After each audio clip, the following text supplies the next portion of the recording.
Selamat datang kembali di channel berita kami. Halo Sobat Berita, hari ini membahas cuplikan berita tentang NATO memburu kapal selam nuklir Rusia yang dekati kapal induk USS Gerald R. Ford. Ketegangan kembali memuncak di perairan Atlantik Utara. Sebuah kapal selam nuklir milik Rusia dilaporkan mendekati kapal induk Amerika Serikat, USS Gerald R. Ford, saat latihan tempur bersama NATO berlangsung. Insiden ini langsung memicu operasi militer skala besar, dengan pasukan NATO kini memburu kapal selam tersebut dalam perairan internasional. Upaya pelacakan intensif pun digelar, di tengah kekhawatiran akan potensi konfrontasi langsung antara dua kekuatan militer terbesar dunia. Ketegangan di perairan Atlantik Utara meningkat tajam setelah pasukan NATO dilaporkan tengah memburu sebuah kapal selam nuklir milik Rusia yang terdeteksi mendekati kapal induk Amerika Serikat, USS Gerald R. Ford.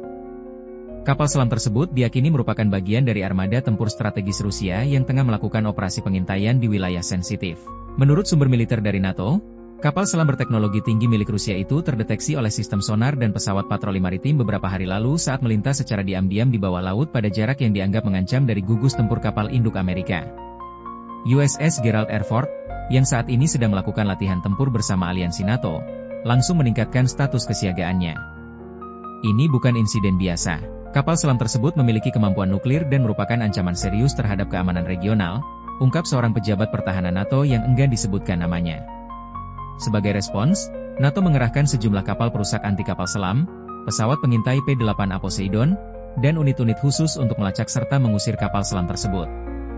Operasi perburuan ini masih berlangsung di kawasan utara Samudra Atlantik, dengan melibatkan koordinasi lintas negara, termasuk pasukan dari Inggris, Prancis, dan Kanada. Sementara itu, pihak Rusia belum memberikan pernyataan resmi terkait laporan tersebut. Namun media pemerintah Rusia sebelumnya menegaskan bahwa setiap operasi militernya di laut internasional merupakan bagian dari latihan rutin dan bukan bentuk agresi.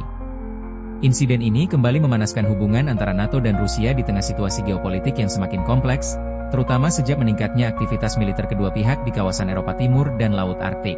Analis militer memperingatkan bahwa konfrontasi seperti ini berpotensi memicu kesalahan perhitungan yang berbahaya jika tidak segera diredakan melalui jalur diplomasi. Situasi di Atlantik Utara ini menunjukkan betapa cepatnya ketegangan global bisa meningkat, bahkan hanya karena satu manuver kapal selam. Apakah ini sekadar aksi pengintaian biasa, atau tanda eskalasi yang lebih besar antara Rusia dan NATO? Dunia kini kembali menahan napas. Kami akan terus memantau perkembangan terbaru dari perburuan kapal selam ini.